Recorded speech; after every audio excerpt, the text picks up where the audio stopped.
Dans l'actualité ce soir, objectif atteint sur la reconstitution du Fonds mondial pour la lutte contre le sida, la tuberculose et le paludisme. 14 milliards de dollars, plus de 8 000 milliards de francs CFA recherchés pour éradiquer ces maladies.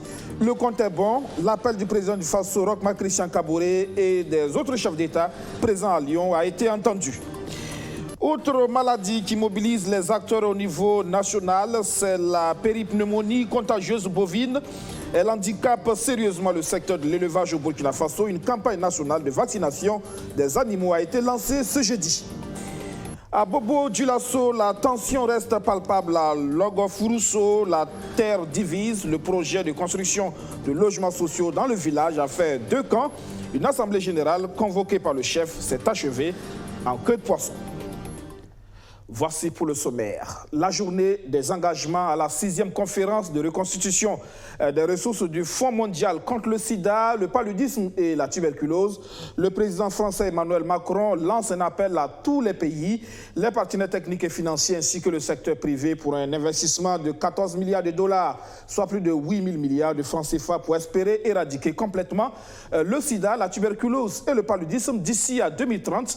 Le président du Faso a apporté sa voix à cet appel à la mobilisation générale et visiblement les choses sont allées très vite. Le Fonds mondial a déjà ses ressources. Kwame Hervé-Dapa. À côté du président Macron, Amanda, une jeune fille séropositive de 18 ans, exprime ses attentes au nom de toutes les victimes du monde. Ce qu'elle attend de la 6e conférence de reconstitution des ressources du Fonds mondial de lutte contre le sida, la tuberculose et le paludisme. Je pourrais vous parler du cas du Congo. Quand même, c'est encore plus difficile. Ils n'arrivent plus à avoir du traitement. Et là, on se dit, mais qu'est-ce que réellement on est en train de se battre? Bon, on se bat pourquoi en fait? Pour qu'il y ait une certaine amélioration. Comme Amanda, des milliers de personnes attendent des actions fortes du monde entier, des soutiens pour se prendre en charge et réussir au mieux leur insertion sociale. Pour le président français, la lutte contre les inégalités est au cœur du combat. Emmanuel Macron assure qu'il mettra tout en œuvre pour atteindre l'objectif fixé par la 6e conférence de reconstitution du Fonds mondial de lutte contre ces maladies, c'est-à-dire lever 14 milliards de dollars pour la période 2020-2022. 14 milliards, c'est le minimum. Donc, je ne laisserai personne sortir de cette pièce, ni quitter Lyon tant que les 14 milliards de dollars ne seront pas obtenus. Le président du Faso, Roch Marc Christian Kaboré, parle d'un impératif, pousser les partenaires à accélérer le mouvement pour espérer contrer l'évolution de ces maux. Si nous ne prenons pas aujourd'hui cet engagement d'aller de l'avant, cela signifie qu'on va donner encore de l'espace à la maladie pour encore se réimplanter et donc plus d'investissements nouveaux avec des risques de ne pas pouvoir attraper ce que nous avons déjà gagné. Déjà, le Canada, les États-Unis d'Amérique, l'Allemagne, l'Italie, le Royaume-Uni, les pays membres du G7 ont déjà confirmé leur engagement à augmenter de 15% leur contribution à la reconstitution du Fonds mondial. La France, elle, promet une augmentation de 20% de sa contribution. Ce jeudi, le directeur exécutif du fonds a annoncé que l'objectif de 14 milliards de dollars attendu pour la période 2020-2022 a été atteint. Objectif atteint donc pour le Fonds mondial. Des nouvelles de l'appel de Manéga. Les initiateurs veulent passer de l'étape des discours à celle des actes pour la paix et la cohésion sociale au Burkina Faso. Abdoulaziz Sarri. L'appel de Manéga a jusque-là été un discours qui appelle à la paix, à la concorde et à l'unité nationale. 6 mois après son lancement, ces initiateurs décident d'aller à l'implémentation. Une ambition qui pousse le comité de l'appel de Manéga à mettre en place un panel des anciens et de personnalités pour la paix, l'unité et la réconciliation. Ils devront traduire le discours en actes concrets. Vous savez, nous avons une crise nationale qui est multiforme. Elle est à la fois sécuritaire, mais elle intègre aussi des phénomènes comme par exemple des antagonismes entre d'abord les acteurs eux-mêmes, mais aussi des questions qui sont ethniques ou communautaristes. Et donc pour ces questions-là, il est bien que ce soit, comme la tradition nous l'indique, la coutume nous l'indique, le mot de règlement des conflits en Afrique, ce sont les anciens qui sont les recours. Donc nous avons voulu donc tout simplement mettre en place donc cette structure des anciens qui vont prendre langue avec les acteurs, qui vont donner des avis, des conseils, afin qu'on sorte de cette situation de crise nationale. Le panel va comprendre 11 membres, dont 8 ont l'âge compris entre 70 et 86 ans. Ils seront bientôt installés à Bobo-Dioulasso. Les membres du panel présentés comme des médiateurs ou apôtres ont été désignés instituts personnels sur des bases saines et leur engagement dans cette nouvelle mission s'est également fait librement et de bonne foi. Leur choix individuel a été guidé par les 7 valeurs et considérations ci-après. L'âge d'abord, la notoriété, l'expérience, la probité, la connaissance des hommes, l'indépendance et la neutralité. Initié sur la base de 100 personnes, l'appel de Manega est porté aujourd'hui à plus de 300 personnalités de tous les rangs de la société burkinabé au titre des signatures. Les signataires ont souscrit intégralement à la nécessité de rechercher la paix et la concorde nationale afin de promouvoir le vivre ensemble entre les Burkinabés. À Logo-Fourousso, village rattaché à l'arrondissement 6 de la ville de Bobo-Dioulasso, il y a toujours de la tension dans l'air. Le projet immobilier du gouvernement continue de diviser les populations. Le week-end dernier, sur invitation du chef du village, les ressortissants se sont retrouvés pour discuter de ce problème foncier. Une assemblée générale qui s'est terminée en queue de poisson entre pro et anti-projet immobilier du gouvernement. Les positions semblent difficiles à concilier. Le reportage est signé Soto Justin Dabiré. Cette assemblée générale avait pour but de dissuader les villageois qui cèdent leur terre pour la construction de logements sociaux à Logo-Fourousso. Selon le chef du village et ceux qui le soutiennent, ces terres abritent des lieux de culte. Le chef et ses partisans ne sont donc pas prêts à céder une seule portion de leur terre pour quelque raison que ce soit. De nos jours, les terres appartiennent aux enfants. Ils vendent nos terres de Logo-Fourousso à des étrangers pour se procurer des voitures de luxe. Si vous voulez payer des voitures, allez-y travailler. Nous disons non à cela. Ce sont nos propos, c'est ce que nous disons. Ça ne se fera ni aujourd'hui, ni demain, sinon après notre mort. C'est après notre mort que vous allez pouvoir faire ce que vous voulez. Je vous préviens que nos terres de Logo-Fourousso ne sont pas à vendre. Si vous avez pris vos voitures à crédit, allez-y travailler pour rembourser. Les véritables propriétaires terriens du village de Logo-Fourousso seraient ceux du village de Nasso. Ainsi, les représentants des chefs de Nasso, Maturkou Koumi, Samorogouan, Bobo-Dioulasso et Flandé ont participé à cette réunion. Tous ces notables ont tour à tour pris la parole pour signifier leur opposition aux ventes de terre de Logo-Fourousso. Nous sommes venus vous encourager et vous demander de tout faire pour protéger vos lieux de culte. Ne faites pas comme ceux de Dioulasso-Ba. Je lance un appel aux différents chefs Bobo pour qu'ils fassent sienne cette affaire. Je souhaite, s'il vous plaît, que nous arrêtons la vente de nos terres puisque nous n'en avons même plus à vendre. Certains propriétaires terriens du village de Logo-Fourousso ont déjà vendu leurs champs et d'autres sont en voie de les suivre. Tenant à justifier leur action et le bien fondé du projet des logements sociaux et pour lequel ils ont cédé leurs terres, ces propriétaires terriens ont aussitôt crié un tollé en contestant tout ce qui a été dit par le chef et ses invités, obligeant du coup les organisateurs à mettre fin aux échanges. À chaque réunion, il faut donner la parole à tout le monde de s'exprimer. Au départ, je n'avais pas compris. Mais comme c'est clair maintenant, je vais donner ma portion de terre au gouvernement. Ceux qui disent que c'est leur terre, ça n'engage peu. Si le gouvernement veut, il peut commencer à construire comme bon lui semble. Nous ne voulons plus les malentendus encore. Depuis notre naissance, nous n'avons pas appris que les terres étaient pour le village. Toutes les terres ont été vendues aux étrangers. Les petites terres qui restent, nous voulons en profiter. Nous avons donné nos champs et non les champs d'autrui. Alors, on faisait ici, ceux qui n'ont pas vendu de terrain ne valent plus 5. Si nos parents n'avaient pas vendu les terrains, les étrangers allaient faire comment pour s'y installer. Voilà déjà plus d'une année que le village de Logo-Fourousso est divisé en 2 clans adverses. Le projet de construction de 900 logements sociaux dans le village peine toujours à démarrer. Chaque propriétaire terrien concerné par les logements sociaux est récompensé avec 4 parcelles par hectare sur le site. Le ministère des Ressources animales et halieutiques déclare la guerre à la péripnéumonie contagieuse bovine. La maladie constitue un facteur limitant le développement de l'élevage au Burkina Faso. Ce jeudi 10 octobre, une campagne nationale a été lancée à Léo, dans la région du centre-ouest. Reportage Majid Bakouan, Roméo Kouita. Un coup de seringue.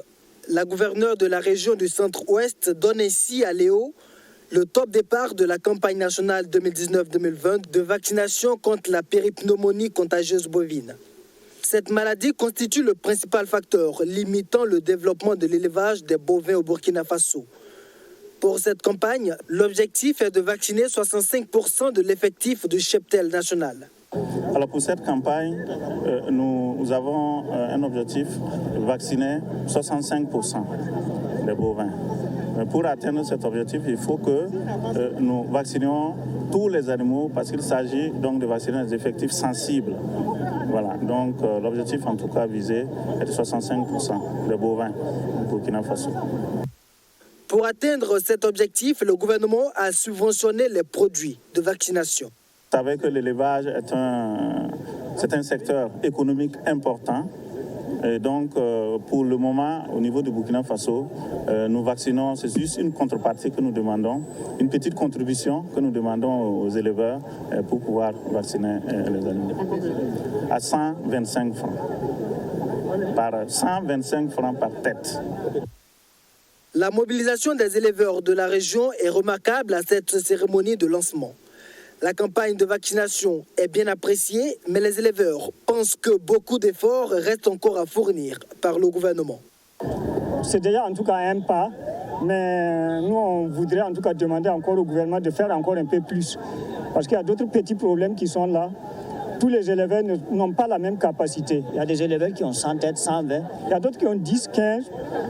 Et les flacons, ce sont des flacons de 100 têtes. Pour un éleveur qui a 20 têtes, s'il n'a pas la possibilité d'acheter le flacon de 100 têtes, vous voyez, il faut qu'il cherche des gens pour s'unir avec, pour avoir le nombre avant d'acheter le flacon. Puisque le flacon, une fois il est ouvert, le vaccin sur place et puis le reste, ce n'est plus utilisable.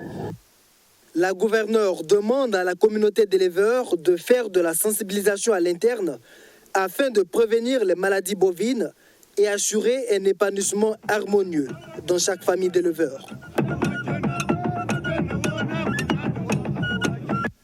Ce chiffre de l'OMS, plus de 91 millions de filles de moins de 9 ans vivant en Afrique subissent les conséquences des MGF, les mutilations génitales féminines. En dépit des actions menées par les différents États et les ONG, les lignes bougent difficilement. Le GALO, le groupe d'action de lobbying et de plaidoyer présidé par l'épouse du chef de l'État burkinabé Sika Kaboré, veut ratisser large en termes de partenaires de lutte. Les journalistes sont associés. Roméo Kouita. Ils sont communicateurs et journalistes issus des différents médias de la capitale.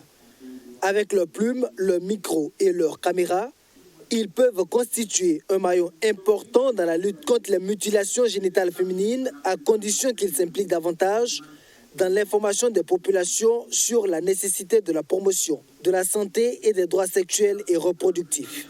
C'est la conviction du GALO, le groupe d'action de lobbying et de plaidoyer, présidé par Sika Kaboré, l'épouse du président du Faso. Cet atelier vise donc à les outiller afin qu'ils puissent mener à bien leur mission. Vous, hommes de médias, votre adhésion et votre engagement à la promotion du bien-être de la femme et de l'enfant est nécessaire et primordial. En tant que journaliste, vous constituez un maillon très important de la société dans le relais de l'information et de la communication auprès des populations. Faites savoir au monde entier que ces femmes et ces enfants souffrent de pratiques anachroniques qui leur sont imposées par leur propre société. En dépit des politiques publiques de promotion de santé et de droits sexuels et reproductifs, les lignes peinent à bouger, constate le GALO. Selon l'enquête multisectorielle continue de 2015, 52% des filles sont mariées avant l'âge de 18 ans et 10% avant l'âge de 15 ans. Quant au MGF, la prévalence se situe encore à plus de 50% au Burkina Faso. Des chiffres qui démontrent que des efforts restent à fournir. À l'endroit des hommes de médias, les attentes sont donc énormes. Il est attendu de vous, en tant que journaliste communicateur, la prise d'engagement ferme pour diffuser et relayer les informations relatives à l'élimination de toutes les formes de violence à l'égard de la femme et de l'enfant. À cet effet, je vous suggère que chacun de vous, de façon individuelle, devienne spécialiste de ces problématiques de discrimination sexiste. Cet atelier de sensibilisation et de plaidoyer s'inscrit dans la mise en œuvre de la feuille de route du Gallo dans son combat pour la promotion de la santé et des droits sexuels et reproductifs entamé depuis 2018. Au tribunal du commerce de Ouagadougou, la deuxième promotion de juges consulaires est prête à agir pour plus de justice, plus de transparence et de diligence dans le monde des affaires. Ils sont 32 à prêter serment au cours d'une audience solennelle ce jeudi. Rémi Lambenebié. Magistrats, ils ne le sont pas. Mais ce qui lie désormais ces hommes et femmes du monde des affaires à leur statut de juge consulaire, c'est le serment qu'ils ont prêté. Je jure d'assumer ma fonction en toute conscience et impartialité, de garder toujours le secret des délibérations. Ce serment, ils l'ont fait devant la présidente du tribunal de commerce de Ouagadougou. Maintenant, crédibles vis-à-vis de la loi, le prochain défi pour eux s'appelle professionnalisme. C'est le choix aussi qui a été fait par le législateur burkinabé, à savoir placer aux côtés du magistrat professionnel des magistrats non professionnels au sein des juridictions commerciales. Maintenant, l'essentiel pour nous, c'était que ces magistrats non professionnels puissent quand même aussi, parce qu'il y a des exigences pour pouvoir être magistrat non professionnel, donc il fallait que ces magistrats non professionnels puissent aussi avoir un minimum de connaissances pour pouvoir siéger auprès des magistrats professionnels. Et donc on attend vraiment beaucoup de la conscience, de la disponibilité. Et pour permettre justement à ces 32 juges consulaires de répondre au mieux à ces attentes, ils ont reçu une formation préalable dispensée par la Chambre de commerce et d'industrie du Burkina. La Chambre de commerce et d'industrie est d'ailleurs l'institution qui a désigné ces juges consulaires, et ce sur la base des choix d'un comité mis en place et de concert avec le ministère de la Justice. Naturellement, nous regardons les aspects de compétences et d'expérience professionnelle. Il faut être à mesure de pouvoir lire, parce qu'il s'agit de connaître aussi le dossier. Il faut être disponible, mais il faut aussi une dose d'intégrité pour connaître des dossiers et pouvoir dire le droit en toute justice et en toute impartialité. J'ai fait un peu le droit en 2-2 avant de virer pour aller en comptabilité. Donc je vois qu'un peu sur le plan du tribunal de commerce, il ne m'est rien d'étrange. Je vois que la majorité de tous les juges consulaires qui ont été nommés pour l'année 2019 sont tous des cadres qui ont plus de Bac plus 5.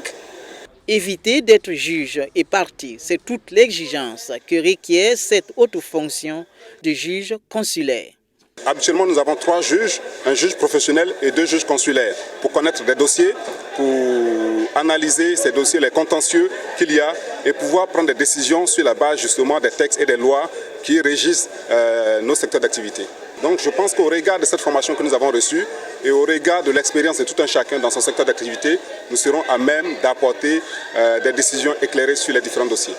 Ce n'est pas un fait nouveau pour nous, puisque moi je suis juriste et je participe beaucoup aux audiences. Et maintenant nous sommes dans la pratique. Nous sommes prêts à assumer effectivement cette mission qui nous est confiée, En vue de renforcer les connaissances des membres du tribunal de commerce, la Chambre de commerce et d'industrie du Burkina a mis à la disposition de cette juridiction un certain nombre d'ouvrages relatifs au milieu des affaires. Le tribunal de commerce a également abrité ce 10 octobre l'installation de 2 nouveaux juges professionnels appelés à améliorer la qualité de ses services. Des manuels pour une gestion plus efficace des finances publiques, Direction générale des impôts, Direction générale des affaires immobilières et de l'équipement de l'État, elles sont les bénéficiaires de ces documents de gouvernance offerts par le programme d'appui à la gestion publique et aux statistiques. Madina Sino. Dans son plan de travail 2019, le PAGPS, le programme d'appui à la gestion publique et aux statistiques, a prévu d'accompagner le ministère en charge de l'économie dans l'élaboration et l'édition d'importants documents de travail et d'information sur les opérations fiscales et la gestion de la comptabilité des matières. Ce 9 octobre, cet accompagnement se matérialise par la remise de manuels au directeur des impôts et des affaires immobilières et de l'équipement de l'État. Ces manuels devraient permettre une gestion saine des finances publiques. Ces documents édités permettront d'assurer une large diffusion auprès de l'ensemble des acteurs concernés et leur appropriation par les utilisateurs. Toute chose qui favorise le renforcement de l'efficacité des structures dans l'accomplissement de leur mission. Qui dit manuel de procédure dit un outil efficace quant à la gestion des activités quotidiennes de la DGI. Voilà, donc ces manuels-là nous permettront de mieux assurer nos fonctions. Financé par l'Union européenne et le gouvernement à plus de 16 millions d'euros, le PAGPS s'exécute sur une période de 5 ans et couvre 2 grands domaines, les statistiques et les finances publiques. Mais effectivement, je voudrais souligner que le manuel en particulier concerne plus de 150 procédures fiscales et que sera un outil important, intéressant pour la DG des impôts, qui permettra aux agents de travailler en suivant des règles bien définies et homogènes. Et nous voulons marquer dans ce contexte l'intérêt de l'Union européenne pour accompagner justement tout ce qui concerne la mobilisation des ressources domestiques au Burkina Faso. Et donc c'est pour ça que dans ce contexte, nous voulons toujours accompagner le travail des régies des recettes. Les documents édités au profit de la DGI se composent entre autres de 150 exemplaires physiques du manuel des procédures fiscales, 200 clés USB renfermant la version numérique du manuel des procédures, 5000 exemplaires de dépliants du guichet unique du foncier. La DGE, quant à elle, bénéficie de 300 exemplaires du guide de la comptabilité des matières des EPE et 150 exemplaires du guide de gestion des bâtiments. Il a mis sa menace à exécution. Le président turc Recep Tayyip Erdogan a annoncé hier le début d'une opération militaire contre les régions du nord-est syrien, des régions contrôlées par les forces kurdes. 24 heures après le début de l'offensive turque, la violence a traversé la frontière. À quelques kilomètres de la Syrie, la ville turque d'Adjakele a été visée par des tirs de mortier. Au moins 2 personnes ont été touchées selon des journalistes présents sur place. Côté Kurdistan syrien, c'est également du ciel que provient le danger. Les F-16 turcs ont aidé à conquérir plusieurs localités, d'après l'Observatoire syrien des droits de l'homme. Devant l'avancée des forces d'Ankara, près de 60 000 personnes auraient dû fuir leur maison, notamment dans un secteur où les combats sont les plus violents, situé entre Ras Al Ain et Tal Abyad. Au moins 23 combattants des forces kurdes et 9 civils y ont été tués depuis le début de l'offensive, ironiquement intitulée Printemps de paix. Et la Turquie compte pousser son avantage et atteindre son objectif, la création d'une zone de sécurité de 30 km de large le long de la frontière. Face au tollé international soulevé par l'opération, le président Erdogan menace. Je dis à l'Union européenne, si vous essayez de qualifier nos opérations d'invasion, c'est simple. Nous allons ouvrir nos frontières et envoyer 3,6 millions de réfugiés.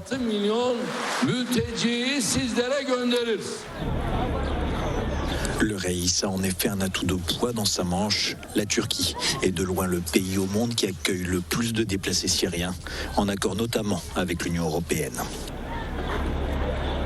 L'Union européenne qui appelle donc à l'arrêt de l'offensive turque. Elle craint une aggravation de la crise humanitaire dans la localité. Fin de cette édition. Merci de l'avoir suivi. À demain pour d'autres actualités sur la chaîne Au Cœur du Défi.